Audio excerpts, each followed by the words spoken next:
I joined the Solvay company a little bit less than 2 years ago. Before that, I spent 27 years with DuPont, always in business development, research, innovation, or managing businesses, but always with a very strong innovation component. So that's my stuff, if you want. Now, my title says research and innovation, and this is very important. This is not just about research.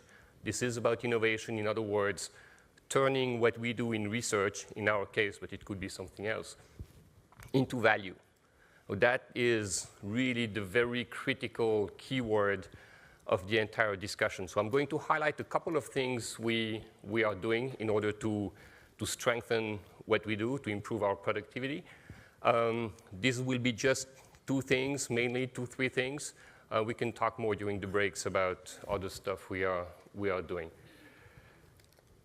So what is Solvay? Solvay is roughly $10 billion euros revenue company, founded 153 years ago. You can see the numbers. I'm not going to belabor it. What is really important from an innovation point of view is that the Solvay family still controls the company, number one. And number 2, they are beyond passionate about science-based innovation. Now, for somebody in my role, I'm the CTO of Solvay. For somebody in my role, this is like gold.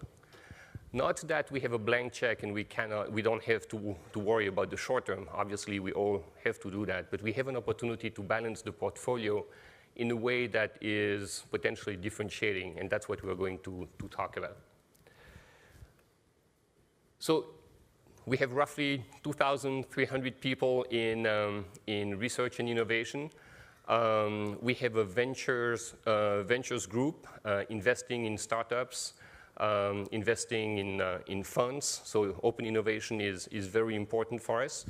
Again, I'm not going to look at all the details, but the important thing is that we keep 15% of our total R&I budget, which is around 350 million euros a year.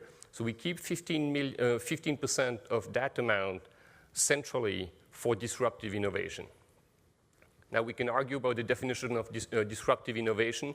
Basically, I'm talking about innovation that puts us with at least 1 foot outside the comfort zone. I don't like to talk about time horizons. It's not just long-term versus short-term, but it's 15% going into the stuff that stretches our own limits, and sometimes big time, 2 feet outside the comfort zone. And I will focus mainly on these 15% and what we do to increase the productivity of that investment. Now, how we structured? It's pretty simple, very similar to a lot of companies, in fact, very similar to one I know very well, which is DuPont. So each business has its own R&I organization. They develop their own strategy, and they invest into research, application development, new business development, in new business models in some cases. But they tend naturally to be focused on what I call Horizon 1, in other words, 2 feet in the comfort zone. Stuff that is incremental, short-term, pretty low risk. Doesn't mean no risk, but risk that they feel comfortable with, typically a little bit less than what is optimum considering the kind of capabilities we have. And that's why it's so important to have these 15% that you see on the right that really have as a mission to break the mold and stretch the boundaries and deal with high risk and hopefully high reward projects. This team on the right is very comfortable with probabilities of success way below 50%.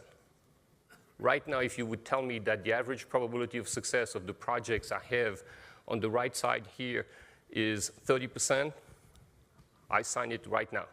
50%, I sign it, but I don't believe it, right? So that's the kind of mentality we are dealing with and we need to manage. And that's one of my key challenges in this role. So that's what we are going to focus on. So what were the challenges when I joined Solvay roughly 2 years ago? And I think it will sound familiar to few companies I recognize here. So starting with something very fundamental, very positive, amazing scientific capabilities, right? When you walk around our labs, when you talk to people, when you talk to our marketing people, people in contact with the marketplace, you see knowledge, you see potential, you see intellectual power, right? And back to the charts that Mike showed during his presentation, you see the potential, but you don't see always the results. And at least you see an opportunity to do better, to do more, and to have more impact on the bottom line of the company. So why is that? Too many projects. Again, sounds probably very familiar to a lot of you. We love to start projects. Killing them is a little bit more difficult, number one. And when we kill them, we don't kill them the right way. In other words, it's becoming a shame, and we want to forget about it as quickly as possible, and we forget to learn. Sounds familiar, right? Limited external project validations. So my favorite question when I visit a lab and I talk to scientists and they're very proud to present what they're doing is to ask them one very simple question. How did you decide to start this project? Tell me about the process, right? Was it just one day you woke up and you read about this new thing and you were so excited you had to start a project? What was the process? What was the validation? Where did you talk about value creation? And that very simple question can open your eyes about the level of intimacy of your research and innovation organization with the market. And I was a little bit surprised, and that's an understatement, to hear some of the answers. So in other words, another way to say that, very strong focus on research, but frankly speaking, some misunderstanding about what innovation is. And again, the fact that innovation is all about value creation, not just research. Collaboration with the businesses, right? With our structure, having this corporate research and innovation group, and each business having its own research and innovation organization, you can imagine that the connections, the collaboration, the communications, the transparency were not always optimum. Very Western-centric. Now, I come from Switzerland. I work in a Belgian company. I'm based in Brussels. I'm sure you have very similar situations with US companies founded in the US and mainly run with Americans living in the US, right? Mike, again, talked about globalization and the fact that the markets are opening up around the world. We all know that. It's very clear. I know arguing about that. Do we do the right things to have innovation be really a global process for global markets? At least in our case, there was room for improvement. Complex organization, we already talked about it. And just for historical reasons, Solvay had acquired Rhodia, and there were still some leftovers of the integration, mainly from a cultural point of view. The mechanics was fine, was in place, but from a cultural point of view, the integration still was a work in progress.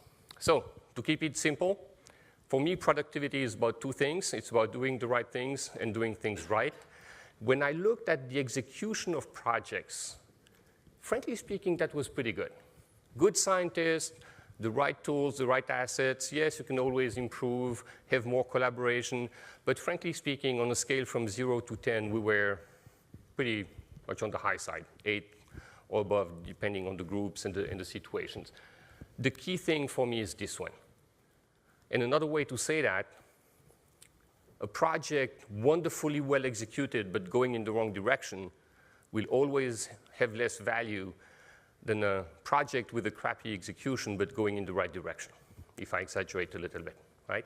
And that's the one thing we focused on heavily. And so for the rest of the discussion, I'm going to focus on that part. So how do we better choose what we go after? And so this is one of the two key things I wanted to share with you. So basically what we decided to do is to have our organization, our research and innovation organization, split in two parts. We have support functions, but mainly split in two parts. A group of people who decide about the what, and these people think business and value creation. right? Very important. They don't care, almost, about the how. They consider options, but they are not bound to a set of options. They have a total freedom of thinking about the how. The other organization, the one called Science and Technology, is all about execution and scientific excellence, right? Obviously, the groups are talking together. They are exchanging information about capabilities, about potential, about probabilities of success. But at the end of the day, the portfolio is owned by the organization on the left. By the way, order of magnitude is about number of people, 20 for portfolio management, hundreds for science and technology. But so the key thing is not about the size. The key thing is about the mindset and the processes about decision making, right? For us, that was a very, very fundamental way to accelerate the change in mindset. The other thing that is important, people on the left, people in portfolio management, have zero obligation about science and technology. In other words, we try to avoid the case where somebody has 10 or 20 people available in a lab and is focusing on finding the right project to keep these people busy, right? And so we try to break that connection. Not that we want to do stupid things with our organization. We are moving people around. We are not firing people every time we shut down a project. But we wanted to make sure that the business decision-making process was not polluted by internal constraints or constraints we can deal with in other ways. Now, I just wanted to highlight a little team we created, a family of jobs that we did not have. So what we do in corporate R&I, so the 15% I described at the beginning, is mainly handled through growth initiatives. Okay, sounds fancy, but kind of an empty word. These are internal startups. And so we created jobs. I call them CEOs of internal startups. So we really created startups inside the organization. Now, that's work in progress. I cannot claim this is totally successful. So we are implementing, and we started a little bit more than 8 months ago. And so it's going in the right direction. But again, it's still work in progress. But basically, the idea is to inject the dynamism and the time constraints that you see in startups in a large group. It is a challenge, and there are a lot of ways to do that, a lot of theories. Some will tell you that you need to take them out, really physically remove them from the group. We think we have an opportunity to do that in a more synergistic way. Maybe a year or two from now, I can come back and tell you if it worked the way it should. So the other thing was about rejuvenating our portfolio of projects. And again, great potential, a lot of resources, a lot of experience, but do we have the right projects? And so we felt it was such a big question, and we had not covered it for so many years, at least not in an extensive way, that we decided to go after this question in a big way. And so we started this project that I'm summarizing here in one slide, basically having two groups working, one on the science trends, another one on the market and strategic trends, and basically analyzing all that and reaching the point where we call that the collision workshop. So having these two groups come together and basically identify opportunities by doing the matchmaking between science and market trends. And by the way, that's the part of the process where Lux played a critical role by providing us information here, but back to the chart that the first mic was showing, based on data. Because the worst enemy for us here, and I would say for that kind of process in general, is to not be focused on data, and I would say even on validated data, triangulated data. So the worst case here is to use beliefs, personal opinions, and basically very soft and high-level stuff that can go in all directions depending on who is using it. So that was a very critical element. I'm talking about 150 people involved internally, more than 100 interviews externally. Again, the use of Lux in a very significant way, other consulting firms as well, global effort. So very intense and an important effort. So out of that, we identified areas of interest. And these areas of interest, the 6 that you see here, became our growth initiatives, the internal startups I was talking about.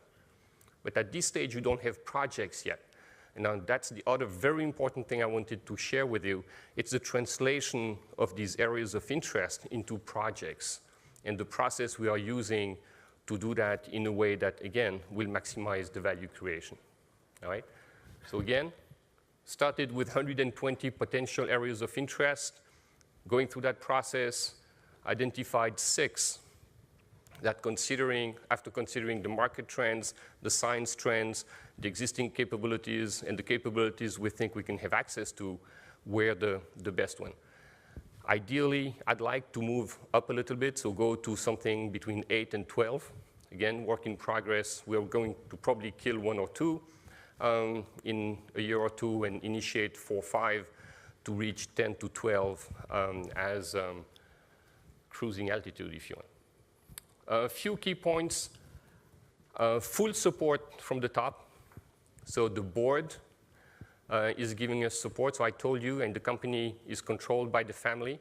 When I talk to the board, it's the very first time that I see that in my life. They are asking me, are you sure you have enough budget in research and innovation? You know, you should ask for more. We should do more. So I have a board pushing for more innovation, more investment, and basically they think in decades, and their unit of time is in decades. And their number one objective in life is to give the company to the next generation in a better shape than when they got it, right? Amazingly enabling for somebody in my role. COMEX, so the executive committee, same thing. CEO and his 4 direct reports, 100% on board. So that support from the top was an absolutely critical element for this process. Now, the other one that is important, and it's kind of buried into this big box in the middle, when we made the decisions about what are the areas of interest, historically, GBUs would not have been involved. Corporate R&I would have done its stuff in isolation, and one day something comes out, and we go talk to the GBUs about making it commercial. We changed that. They are part of the decision-making process. They provided data, contacts. Now we triangulated, we verified everything, but they were part of the process. And especially they were part of the final decision-making about what are the 6 we are going to pursue. Again, very key because of the collaboration we want to implement. Now, one word that I should have mentioned that before, so I told you about growth initiatives, and these are the internal startups. What is a project? So for me, the definition of a project is a research activity that is connected to one value proposition. And you will see when we talk about project validation, this is very important. So it's not a fuzzy thing with a big bag of multiple value propositions. We want to validate value propositions one by one. And so if a project has more than one, it becomes 2 projects. We love when they are connected because it gives you a platform, and when you kill a project, the other ones, in fact, benefit from the one you killed. But we want to be very strict about value proposition validation, reason why we narrow down the projects so that we have only one value proposition associated to a project. All right, now this one, I apologize, but I had to sanitize that slide because I don't have an NDA with all of you. So that's a very high-level description of the 6 growth initiatives we decided to go after. I'm not going to cover all 6 and describe them in details, but you can see advanced materials. We are a chemical company historically, but more than 50% of our research investment is in high-performance materials science. We are pretty big in composite materials, in high-temperature polymers, these kind of things. So this is not about just tweaking the polymers we have to have version 17 of one that we already improved 16 times. This is about really breakthrough.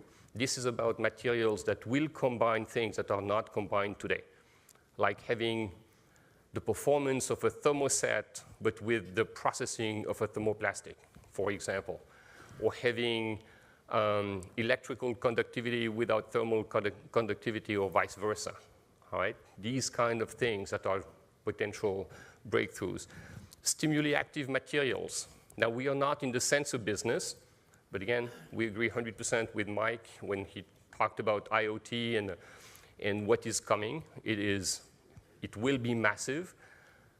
A lot of materials, if you look at sensors today, a lot of materials are missing. And if you push it to an extreme, you can even argue that the ideal case is to get rid of sensors.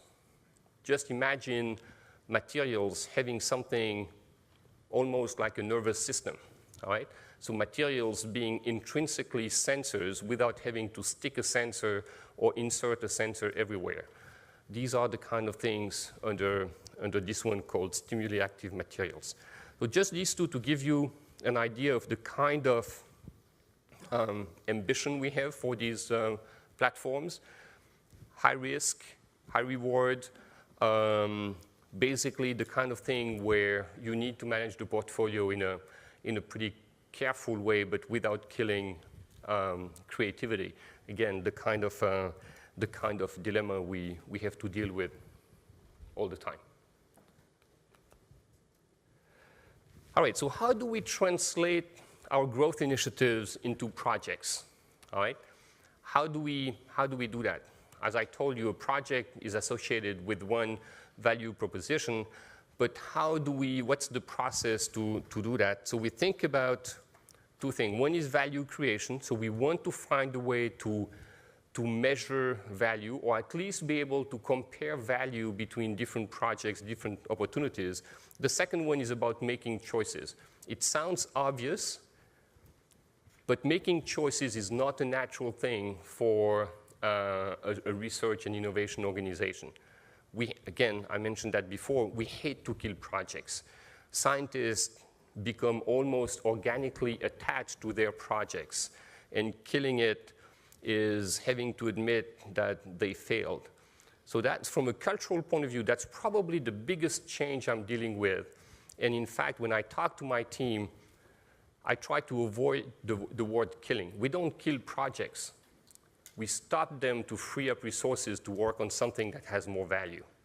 Sounds basic, but it changes the mindset, all right? So making choices is really making choices between valid propositions. The ones that are not valid are already out. So making choices, for example, being customer-focused is not making a choice, because the alternative, being not customer-focused, frankly speaking, how many companies can claim that they are absolutely not customer-focused, right?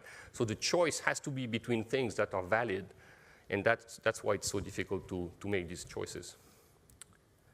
All right, so what are the selection criteria for projects? I apologize if we have CFOs here. NPV is not on the list. All right? Just to be very clear, for transformational projects, breakthrough projects like what we're talking about, NPV is pure BS. Sorry, but that's the way it is. And if somebody really insists, and I had that discussion, because we have some finance people who have a hard time to admit that we're going to make decisions of that magnitude. We're talking about millions of dollars of investment. We're not talking about just half an FTE or these kind of things. We're talking about tens of FTEs per project to really have impact. And so they struggle with this idea that we are going to have such a commitment without the level of precision, or at least perceived precision you have with an NPV. But I always tell them, give me the numbers, and 10 minutes in front of my Excel spreadsheet, I will give you a model that gives you that NPV. And frankly speaking, you will not be able to argue about my assumptions, because you don't know more than I do. I don't know much, but you don't know more. And so basically, it's an empty discussion. So strategic fit, potential impact, and here the unit, we don't have units. It's very big, big, or borderline. orders of magnitude, right? It's basically the number of digits in the number. That's all what we care about at this stage. Another one for me, probably the most important one, potential for differentiation. We are not a commodity company. We have some commodity products like soda ash, which was the very first product Solvay made.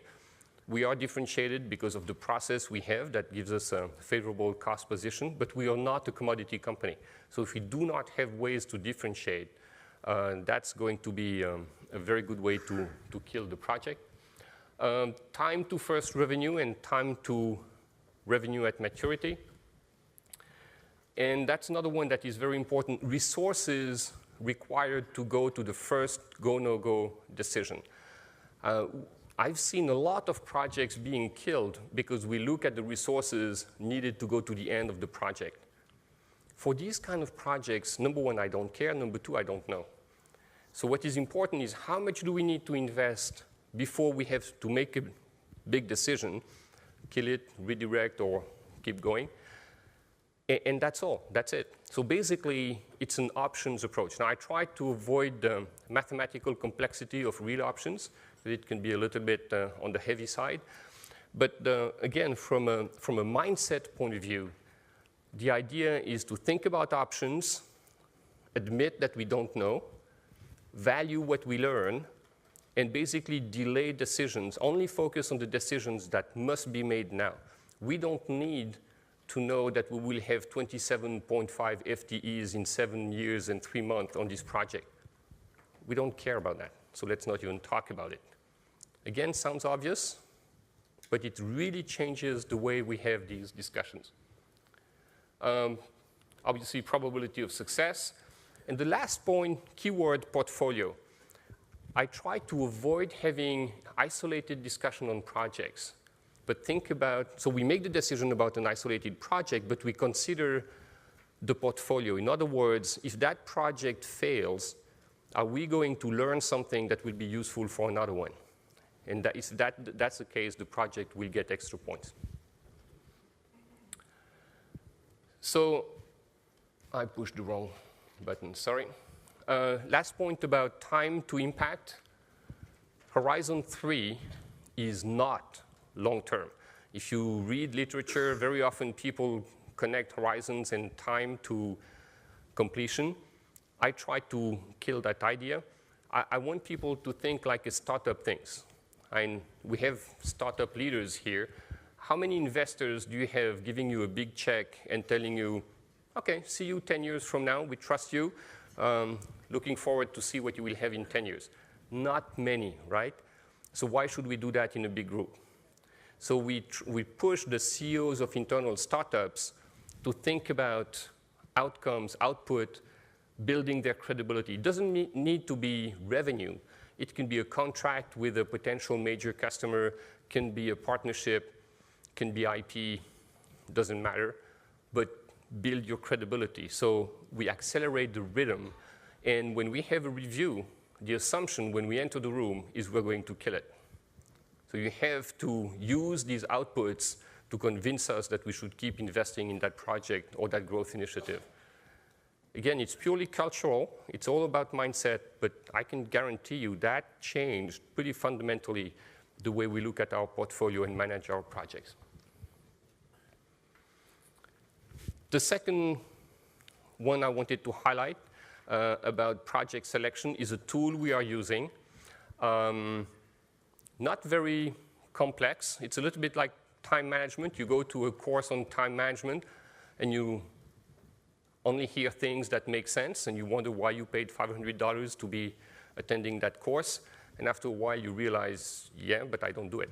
Okay? So it's a bit the same thing here. That's a tool that brings discipline into the organization. So without going into the details, because I'm a little bit short of time, it's a 2-month process. We take people out of their job. They do nothing else. 100% commitment to that process. They have a training, 3 days. And after that, we don't want to see them anymore. They are out. They are interviewing, they're analyzing the value chain, understanding exactly all the value chain, understanding critical elements of the value chain, who makes decisions, who has power, who has money, right? And first question when we have a review is, I look at the number of interviews. Below 20, let's not have a review. And typically, it's between 20 and 50. So heavily externally focused, as much as possible, face-to-face interviews. And they have an interview guide. So it's really going deep into who will decide, how are they going to decide, what is important, what are the trade-offs, the possible trade-offs, all the common sense questions, but that we found very often are not asked. Or people assume they know, but they don't. Or they knew 10 years ago, and they didn't realize that few things happened in the last 10 years, right? And so the process, again, very simple, but it is a huge improver of the quality of decision-making, but also an amazing training for our research people. They participate in that. They go see customers and ask the questions, so they learn about strategic marketing. Last point, basically, it's about asking all the tough questions early versus ignoring them because we want to start a project ignoring the tough questions. Again, because of time, I'm over my time. That's a summary of the critical questions I want to cover when I make a decision about the project. I think you can relate to that. You have the slides, so I let you look at that in details. If you want to talk about it, we can talk more either during a break or during the Q&A. But again, I think you can relate to that. At the end of the day, it's about making better decisions, focusing on the what. The what is more important than the how. We can always fix the how. We have the experts for that. But making decisions based on data. And data is not just, in fact, the technical part is the easy part. Very often we don't fail on the technical side. We fail because we forget to ask the tough and high-gain questions about the market, about the value proposition, about who makes the decisions, and these kind of things. So that's what we are doing. That's why we change our organization. Again, work in progress, and hopefully one day I can come back and tell you about the positive impact it had on the Solvay company. Thank you very much.